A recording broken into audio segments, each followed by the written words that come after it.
I remember I was 15 years old. I came from a little country town, and so we started a choir. It was a bunch of teenagers from my high school. Music has always been, a very important part of our lives. My dad was a pastor. He started pastoring when I was 10 years old. My parents really just kind of cultivated the people that we were supposed to be. God released the miraculous in my life. I had just released the song, Break Every Chain, and I had a diagnosis of a nodule on my right vocal cord. I was standing before a crowd of people at a concert. The weight of the glory of God was so strong in the room, and I sensed that the miraculous was gonna happen, and it was gonna happen for me. And so after the second song, I shut everything down. The musicians, I asked them to just wait a moment, and I started saying, "You are great. You do miracles so great." You could barely hear it. There is no one else like you. And eventually started to come, there is no one else like you. You are great.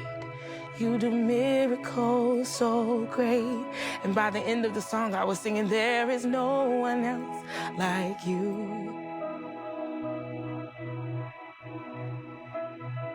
In that moment, I trusted the God that I had preached about since I was 10 years old. I trusted the God that my dad told me to stay at his feet all of my life. I trusted the God that my mother would come home worshiping with tears running down her eyes. I trusted that God. I tell people all the time, the more that I worshiped, the more I was healed. When my dad went to be with the Lord, the peace that you cannot understand was what kept our minds. Everything I need is in the presence of God. Just as he spoke to me standing on that stage that night, I know your heart is hurting.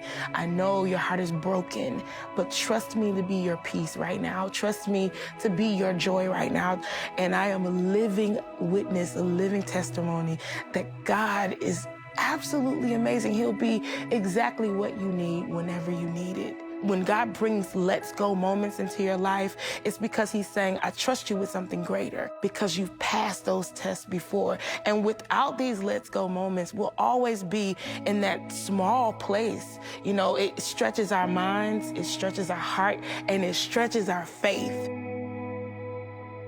So as I think back, over my life, thinking back over the healing and over the peace that he's given to our family, when he says, let's go, I'm ready.